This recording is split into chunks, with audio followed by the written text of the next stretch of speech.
Seat দেওয়ার লোক দেখিয়ে তাদেরকে হলে সিট দেওয়া হতো। অনেক মেয়েরাই গণরুমে থাকতেছে, কিন্তু যারা ছাত্র দলের আন্ডারে উঠছে ওদেরকে সিট দিয়ে দেওয়া হয়েছে। তারা বাইরে রাজনীতি করুক, ক্যাম্পাসে রাজনীতি করুক, সেটা আমাদের মানে কোনো দায়বদ্ধতা নাই, এটা তাদের ব্যক্তিগত বিষয়।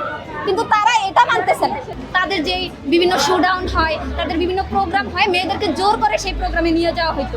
না গেলে সিট কেটে দিবে, ওই সিট দেখার লোক দেখিয়ে, সিট দেওয়ার লোক দেখিয়ে তাদেরকে হলে সিট দেওয়া হতো।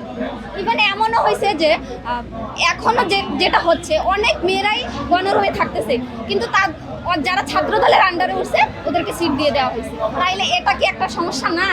অনেক প্রত্যন্ত অঞ্চলের মেয়েরা আসতেছে, যারা সিট পাচ্ছে না, ঢাকায় কিভাবে চলবে, চলাফেরা করবে, কিভাবে কি করতে হবে এগুলো কোনো বুঝে না।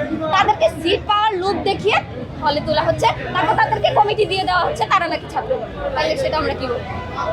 যখন আমাদের কমিটিটা দেওয়া হয় তখন মেয়েরা সিদ্ধান্ত নিছে যে কমিটি চাই না, তখন প্রশাসনকে জানানো হয়। তারা আমাদের কাজকে সকাল থেকে দুপুর পর্যন্ত বসায় রাখছে, কিন্তু কোনো তদন্ত কমিটির সদস্য আসে নাই। কিন্তু হুট করেই তারা একটা সিদ্ধান্ত জানিয়ে দিছে যে হলের সিট বাতিল। কিন্তু যেই 3 জনের হলের সিট বাতিল করা হয়েছে, ওনারা কিন্তু নিজেদের স্বার্থের লোকে কিছু বলে নাই। হলের সব মেয়েদের সিদ্ধান্তের ভিত্তিতে ওরা বলছে যে ওরা বলছে, প্রতিনিধিত্ব করছে। রাজনীতি মুক্ত একটা হল চাইতেছি এখন, কিন্তু ওইটা আমাদের দ্বারা হচ্ছে না। এখন ওরা ছাত্র দলের মাধ্যমে এমন একটা কমিটি দিচ্ছে যে আমাদের জুনিয়র যারা আছে ওরা পর্যন্ত পদ পাইছে।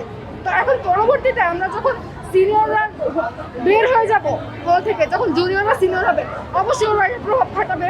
তো আমরা জুনিয়রদের কথা চিন্তা করে আমরা একটা রাজনীতি মুক্ত হল চাইতেছি, যেন ওরা পরবর্তীতে সিনিয়র হওয়ার পরে প্রভাব খাটাতে না পারে।